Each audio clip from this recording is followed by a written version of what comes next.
Okay, so I am talking through the process of getting your image to the right aspect ratio to figure out your grid. So the first thing you're going to need to do is measure out your canvas. So my canvas that I am going to be working on is this one right here, and this I've measured out is 16 by 20.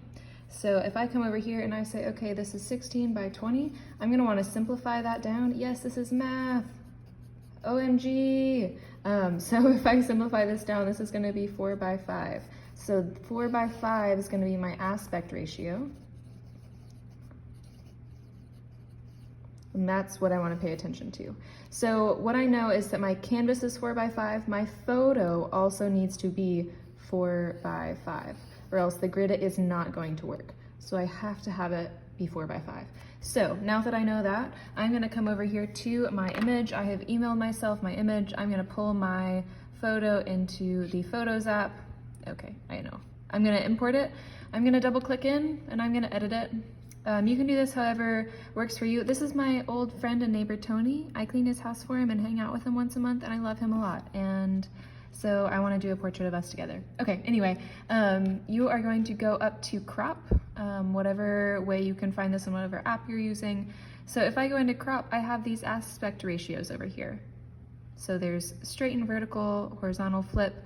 If you ever do printmaking, this is super useful to know. You can flip something, print it, and then trace it, and it will print right side up. But I want it to be this way. And then I'm going to come down here and click 4 by 5. And lo and behold, it doesn't change anything because the iPhone default aspect ratio is in fact 4 by 5, or if it's vertical, it's 5 by 4.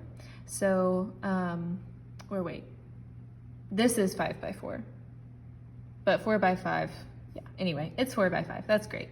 But if I wanted to change it to a different aspect ratio, if my canvas was 10 by 14, I would want it to be 5 by 7. If my canvas was 8 by 6, really small, or if it was 16 by 12, then I would want it to be 4 by 3.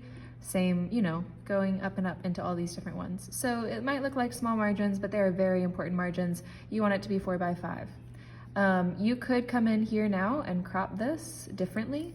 I think that this is pretty much how I want it. Anytime I do a portrait, I'm going to think about, for this Art 1 project at least, making sure the faces are at least half of the canvas. So this is taking up a good amount of space.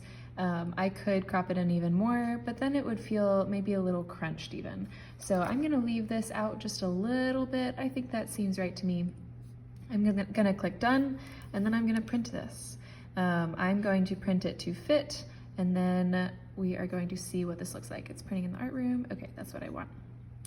So I'm going to send it to the printer. For gridding purposes, you can do black and white, and that's totally fine. When you go to actually reference your color, obviously we're going to print out really nice color photos for you, but for your gridding, black and white is fine. It might actually help you get used to seeing the values and where the lights and darks are. So I'm going to go ahead and print that, and I'm going to walk you through the next steps in the next video.